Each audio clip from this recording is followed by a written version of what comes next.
اعوذ باللہ من الشیطان الرجیم بسم اللہ الرحمن الرحیم الحمد للہ رب العالمین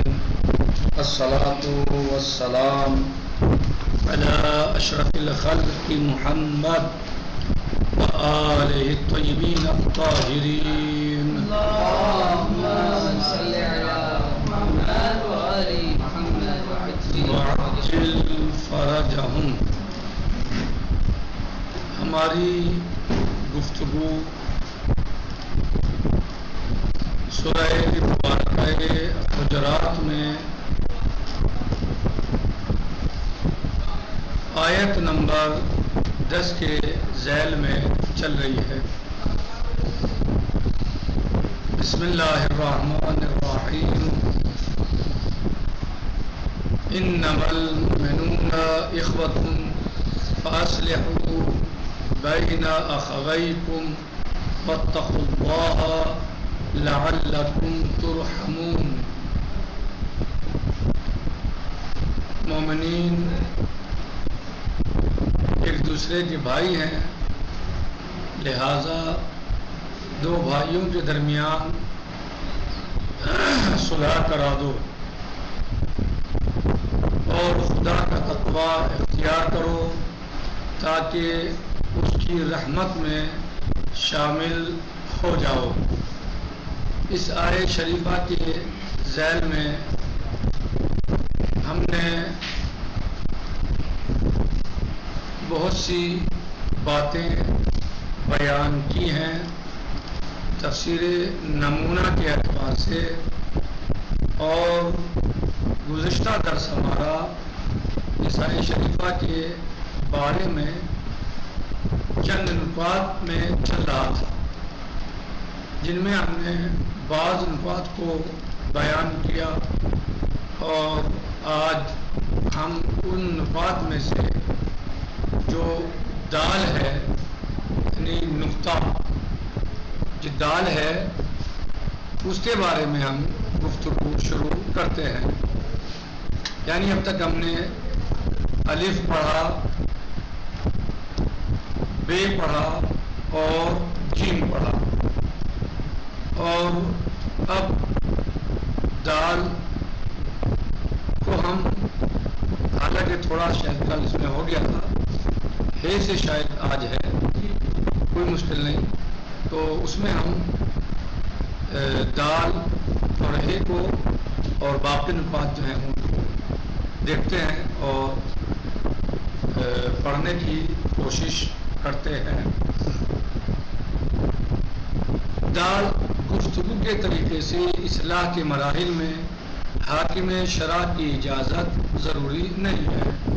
حاکم شرع سے اجازت لینا اس میں ضروری نہیں ہے، لیکن شدت عمل کے مرحلے میں خصوصاً جہاں معاملہ خون ریزی پر منتہی ہو، وہاں حکومت اسلامی اور حاکم شرع کی اجازت کے بغیر جائز نہیں ہے، مگر ایسے مواقع پر یا کسی طرح سے دسترس نہ ہو تو وہاں مومنین عدول اور آگاہ افراد آپس میں صلاح و مشورہ کریں گے۔ اس صورت میں جبکہ باغی اور ظالم گروہ مصلح گروہ میں سے کسی کا خون گرائے گا یا کوئی مال تلف کرے گا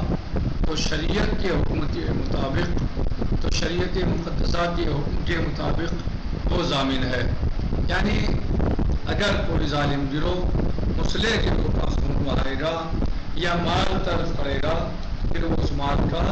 ضامن ہے، اور قتل عمد کی صورت میں حکم قصاص بھی جاری ہوگا۔ اس طرح ان مواقع پر جہاں مظلوم گروہ کے خون بہائے گئے ہیں یا مال تلف ہوئے ہیں، وہاں بھی حکم ضمان و قصاص ثابت ہے، اور یہ جو بعض کے کلمات سے معلوم ہوتا ہے کہ صلح کے وقوع کے بعد باغی اور ظالم گروہ ان خونوں اور اموال کے مقابلے میں جو حد ہو گئے ہیں ذمہ دار نہیں ہیں، کیونکہ زیر بحث آیت میں اس کی طرف اشارہ نہیں ہوا ہے، درست نہیں ہے، کیونکہ آیت ان تمام مطالب کے بیان کی طرف نہیں ہے، بلکہ اس قسم کے امور میں ان تمام قواعد اور اصول کی طرف رجوع کرنا ہے جو قصاص و اطلاق کے ابواب میں بیان ہوئے ہیں۔ اور چونکہ اس جنگ و پیکار کا مقصد ظالم گروہ کو آپ کے قبول کرنے پر آمادہ کرنا ہے، یہ جو جنگ ہے، یہ جو جنگ اور پیکار ہے، اس کا ہدف جنگ نہیں ہے، بلکہ اس کا ہدف ظالم کو حق قبول کرنے کے لیے آمادہ کرنا ہے کہ ظالم حق کو قبول کر لے۔ اس سے مقصد یہ تھا، اس سے جنگ کرنا نہیں ہے، مقصد لڑنا نہیں ہے، بلکہ مقصد یہ ہے کہ ظالم حق کو قبول کر لے۔ لہذا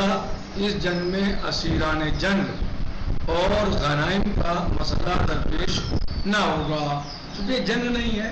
اور سب مومنین ہیں، وہ بھی تو مومنین ہے، جس سے جھگڑا ہوا ہے بس ظالم ہے جو غلط ہے، نہیں ہونا چاہیے، تو اس کے ظلم کو اس سے الگ کرنے کے لیے، اس سے ظلم کو جدا کرنے کے لیے، ظلم سے اسے روکنے کے لیے اس سے لڑا جا رہا ہے۔ تو یہاں پر اسیر یا غنائم کا مسئلہ درپیش نہیں ہوا، کیونکہ دونوں گروہ مسلمان ہیں، تو غنائم کیا مطلب؟ آپ اس کا مال تھوڑے لوٹیں گے، یا آپ اس کو جو ہے اسیر تھوڑے کریں گے اس کے بچوں کو، یا مثلا جو ہے دوسرے لوگوں کو نہیں، لیکن جھگڑے کی آگ کو خاموش کرنے کے لیے یہ وقتی طور پر قید کرنے میں کوئی پرمانے نہیں، یعنی جو اس کو خود ظالم کو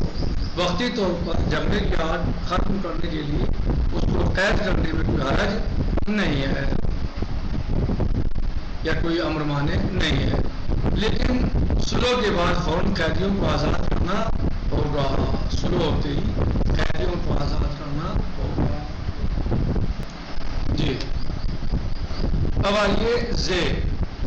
یعنی بعض اوقات ایسا بھی ہوتا ہے کہ نزاع اور جھگڑے کے دونوں فریق باغی اور ظالم ہوتے ہیں، بعض اوقات ایسا بھی ہوتا ہے کہ نزاع اور جھگڑے کے دونوں فریق باغی اور ظالم ہوتے ہیں، انہوں نے دوسرے قبیلے کے ایک گروہ کو قتل کیا اور ان کے مالوں کو تلف کیا، اور انہوں نے بھی یہی کام پہلے قبیلے کے بارے میں انجام دیا ہے، بغیر اس کے دفاع کے لیے مقدار لازم پر قناعت کریں، چاہے ایک ہی مقدار میں دونوں بغاوت و ستم کرے یا ایک زیادہ کرے اور دوسرا کم کرے۔ یعنی کہنا چاہ رہے ہیں کہ بعض اوقات ایسا بھی ہوتا ہے کہ نزاع اور جھگڑے کے دونوں فریق باغی اور ظالم ہوتے ہیں، یعنی دونوں ہی ظالم ہوتے ہیں، دونوں ظلم کرتے ہیں، ایک گروہ بھی اور دوسرا گروہ بھی، انہوں نے دوسرے قبیلے کے ایک گروہ کو قتل کیا اور ان کے مالوں کو تلف کیا، اور انہوں نے بھی یہی کام، یعنی ایک قبیلے نے دوسرے کے قبیلے کے لوگوں کو قتل کیا اور دوسرے قبیلے نے پہلے قبیلے کے مثلا جو ہے اسی طرح طلب کیا، یہی کام پہلے قبیلے کے بارے میں انجام دیا ہے، بغیر اس کے کہ دفاع کے لیے مقدار لازم پر قناعت کریں۔ یعنی ایک تو دفاع ہوتا ہے صرف کہ جتنی ضرورت ہے اتنا آپ کر لیجئے، لیکن وہ دفاع نہیں کر رہے ہیں، بلکہ انہوں نے جتنا انہوں نے کیا مثلا اسی طرح انہوں نے کر دیا، تو دونوں برابر ہو گئے، چاہے ایک ہی مقدار میں دونوں بغاوت و ستم کریں یا ایک زیادہ کرے اور دوسرا کم کرے۔ البتہ اس سلسلے میں قرآن مجید میں کوئی حکم صراحت کے ساتھ نہیں آیا، لیکن اس کا حکم القاء خصوصیت کے طریق سے ذیل بحث سے معلوم کیا جا سکتا ہے، اور وہ یہ ہے کہ مسلمانوں کا وظیفہ اور ذمہ داری یہ ہے کہ دونوں کے درمیان مصالحت کرائیں، دونوں کے درمیان کیا ذمہ داری ہے مسلمانوں کی؟ مصالحت کرائیں، القاء خصوصیت کے اعتبار سے، یعنی یہ آیت خاص جو ظاہراً نظر آ رہا ہے ایسا نہیں ہے، بلکہ اگر جو ہے وہ اس سے ہٹ کے بھی تھوڑا کچھ ہے جو اس سے مرتبط ہے، اس میں بھی آپ اگر دو مسلمانوں کے درمیان جھگڑا ہو جائے تو صلح کرائیں، یا دو مومنین میں جھگڑا ہو جائے، دو مومنین میں جھگڑا ہو جائے تو صلح کرائیں۔ اور وہ یہ ہے کہ مسلمانوں کا وظیفہ اور ذمہ داری یہ ہے کہ دونوں کے درمیان مصالحت کرائیں، اور اگر وہ صلح کے لیے تیار نہ ہوں تو دونوں کے درمیان جنگ کریں، یہاں تک کہ کہ وہ حکم الہی کی طرف لوٹ آئے ہیں، اور وہ احکام جو باغی اور متجاوز کے بارے میں بیان ہوئے ہیں، جو اوپر ابھی بیان ہوئے ہیں، دونوں کے لیے جاری کیے جائیں گے. جو ہم نے یعنی جو گزشتہ درس میں احکام بیان ہوئے تھے باغی کے لیے اور متجاوز کے لیے، تو یہاں پر دونوں کے لیے جاری کیے جائیں گے. اس گفتگو کے آخر میں ہم پھر دوبارہ تاکید کرتے ہیں کہ ان باغیوں کا حکم ان لوگوں کے حکم سے جو امام معصوم علیہ السلام یا اسلامی عادل حکومت کے خلاف قیام کریں بالکل الگ ہے. یعنی یہ باغی ایسے نہیں ہیں کہ جیسے باغی وہ ہوتے ہیں کہ جو امام علیہ السلام کے خلاف خروج کریں، امام کے خلاف خروج کریں، امام کے خلاف بغاوت کریں، یا حکومت عادل کے خلاف جو ہے وہ خروج کریں. یہ ایسے باغی نہیں ہیں، بلکہ یہ مسلمان ہیں، مومن ہیں، لیکن ایک لڑ رہے ہیں، جھگڑا ہو رہا ہے، جھگڑے کو سننے کو تیار نہیں ہے. یا ایک غلطی پر ہے، دوسرا صحیح ہے، یا دونوں غلطی پر ہیں، دونوں غلطی کر چکے ہیں. تو لیکن تو ان کا حکم اس سے مختلف ہے، اور ان کے یہاں بغاوت کے معنی وہ نہیں ہے جو بغاوت کے معنی امام سے بغاوت یا اسلامی حکومت جو عادل ہو اس سے بغاوت کے ہوتے ہیں. بھلے اور اس دوسرے گروہ کے لیے زیادہ سخت اور شدید احکام ہے جو فقہ اسلامی کی کتاب الجہاد میں بیان ہوئے ہیں. یعنی کتاب الجہاد ہے اس میں باقاعدہ بیان ہوئے ہیں کہ کیا کرنا ہے، کیسے کرنا ہے، وہ سب باتیں احکام بیان کیے گئے ہیں. نمبر 2، اخوت اسلامی کی اہمیت. یعنی اسلام میں بھائی چارگی کی کتنی اہمیت ہے، یا مسلمان آپس میں بھائی بھائی ہیں، مومنین آپس میں بھائی بھائی ہیں، اس کی کیا اہمیت ہے اور کتنی اہمیت ہے اس کی. صحیح ہے، اسلام نے اس چیز پر بہت زور دیا ہے اور اس چیز کو بہت تاکید کے ساتھ مختلف مقامات میں مختلف طریقے سے اس پر گفتگو کی ہے، اور مومنین کو آپس میں ایک دوسرے سے ملنے جلنے، ان کا خیال رکھنے، ان سے محبت لگاؤ اور ان سے انسیت پر کافی زور دیا ہے، ان کی مدد پر اور ان کی مشکلات اور پریشانی دور کرنے پر. یعنی مومنین ایک دوسرے کی مشکلات اور پریشانی کو دور کریں، مومنین آپس میں ایک دوسرے سے ملیں، مومنین ایک دوسرے سے بھائیوں کے طریقے سے رہیں، ایک دوسرے سے ملتے رہیں، ایک دوسرے کا خیال کریں، ایک دوسرے کا دفاع کریں، ایک دوسرے کی پریشانی کو دور کریں، غم میں شریک رہیں، خوشی میں شریک رہیں وغیرہ. بسم اللہ الرحمن الرحیم، انما المؤمنون اخوہ کا جملہ جو اوپر والی آیت میں آیا ہے، جو اوپر والی آیات میں آیا ہے، ایک اساسی اور بنیادی اسلامی شعار ہے. یہ ایک اساسی شعار ہے اسلامی جو آیا ہے اوپر جملہ، انما المؤمنون اخوہ، یعنی یہ ایک بنیادی چیز ہے جو بہت ہی مضبوط، عمیق، مؤثر اور پرمانہ شعار ہے. یعنی بس یہ اتنا کہنا کافی نہیں ہے کہ انما المؤمنون اخوہ، مومن آپس میں بھائی ہیں اور ختم بس. یعنی بھائی کہنے کا مطلب یہ ہے کہ یہ اللہ سبحانہ تعالیٰ نے یعنی یہ مومنین کو، مسلمانوں کو بڑی گہرائی اور عمق میں لے گیا اور عمق کی طرف اشارہ کیا، یعنی گہرائی کی طرف اشارہ کیا. اور یہ کلمہ، یہ جملہ بہت زیادہ یعنی پرمعنی اور مضبوط، عمیق اور مؤثر شعار کا حامل ہے. دوسرے مسلک کے لوگ جب اپنے ہم مسلک لوگوں کے ساتھ زیادہ تعلق اور لگاؤ کا اظہار کرتے ہیں تو وہ انہیں رفیق کے عنوان سے یاد کرتے ہیں. رفیق یعنی دوست. لیکن اسلام مسلمانوں کے دوستی کے تعلقات اور رشتے کی سطح اس قدر اوپر لے گیا کہ وہ اسے دو انسانوں کے ایک دوسرے کے ساتھ نزدیک ترین تعلق کی صورت میں، اور اس تعلق کو بھی مساوات اور برابری کی بنیاد پر پیش کرتا ہے. اور وہ دو بھائیوں کا ایک دوسرے کے ساتھ تعلق ہے. دونوں بھائی آپس میں کیا ہوتے ہیں؟ ایک دوسرے برابر ہوتے ہیں. اس اہم اسلامی اصل کی بنا پر مسلمان چاہے جس نسل سے ہوں یا جس قبیلے سے، چاہے چاہے کوئی سی زبان بولتے ہوں اور کسی سن و سال کے ہوں، ایک دوسرے سے برادری کا عمیق احساس رکھتے ہیں، چاہے ان میں سے ایک دنیا کے مشرق میں رہتا ہو اور دوسرا مغرب میں زندگی بسر عمیق کرتا کیا ہے ہو۔ یہ عمیق؟ کہہ رہے ہیں کہ چاہے ایک انسان مشرق میں رہتا ہو اور دوسرا مغرب میں زندگی بسر کرتا ہو، تو سب آپس میں کیا ہے؟ بھائی بھائی ہیں۔ کوئی یہ ہے چاہے جہاں رہتا ہو، چاہے جہاں کا رہنے والا ہو، یہ دنیا یہ اس کونے میں رہتا ہے، دوسرا اس کونے میں رہتا ہے، ایک اس نسل سے ہے، دوسرا کسی اور نسل سے ہے، ایک کا قبیلہ کوئی اور ہے، دوسرے کا قبیلہ خاندان کوئی اور ہے، کہیں بھی رہتا ہو، کسی بھی نسل کا ہو، کسی بھی اس کا ہو، لیکن وہ کیا ہے؟ اگر وہ مسلمان ہے، وہ مومن ہے، تو وہ آپس میں سب بھائی بھائی ہیں۔ مراسم حج میں جب مسلمان تمام نقاط جہاں اور اطراف عالم سے اس مرکز توحید میں جمع ہوتے ہیں، یعنی مسلمان جب پوری دنیا سے کسی ایک مرکز پر جمع ہوتے ہیں، اللہ سبحانہ و تعالیٰ ہم سب کو حج کی توفیق عطا فرمائے، تو وہاں یہ علاقہ اور لگاؤ، نزدیکی، پیوند اور ہمبستگی پورے طور پر محسوس ہوتی ہے، اور وہ اس اہم اسلامی قانون کے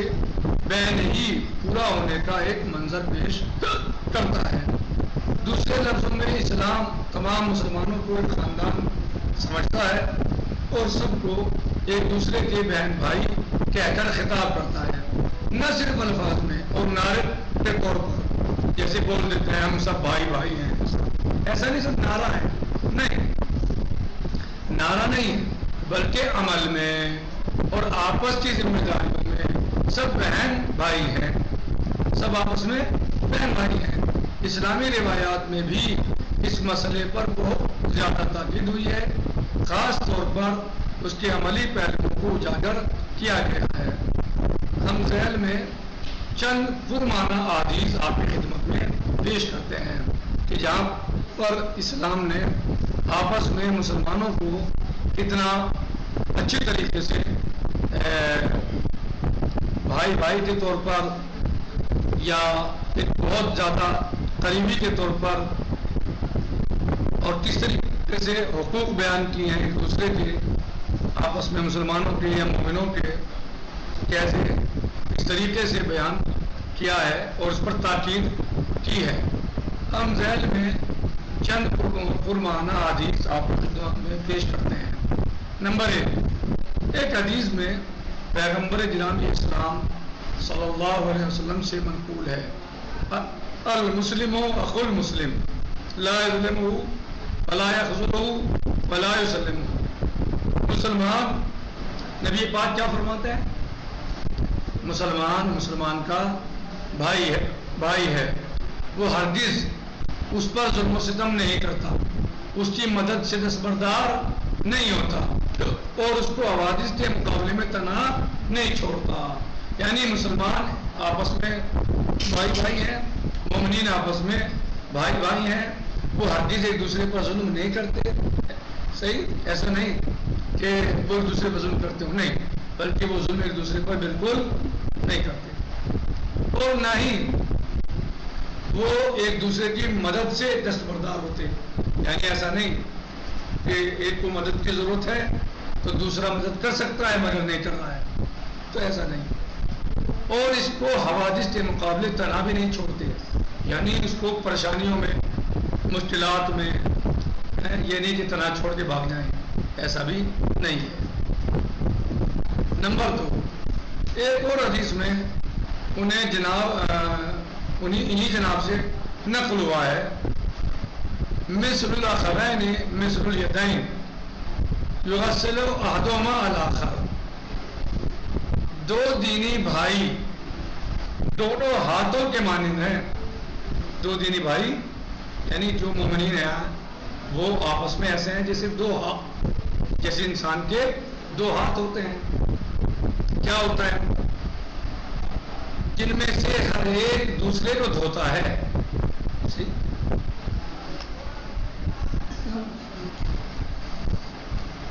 ایک دوسرے کے ساتھ مکمل ہمکاری رکھتے ہیں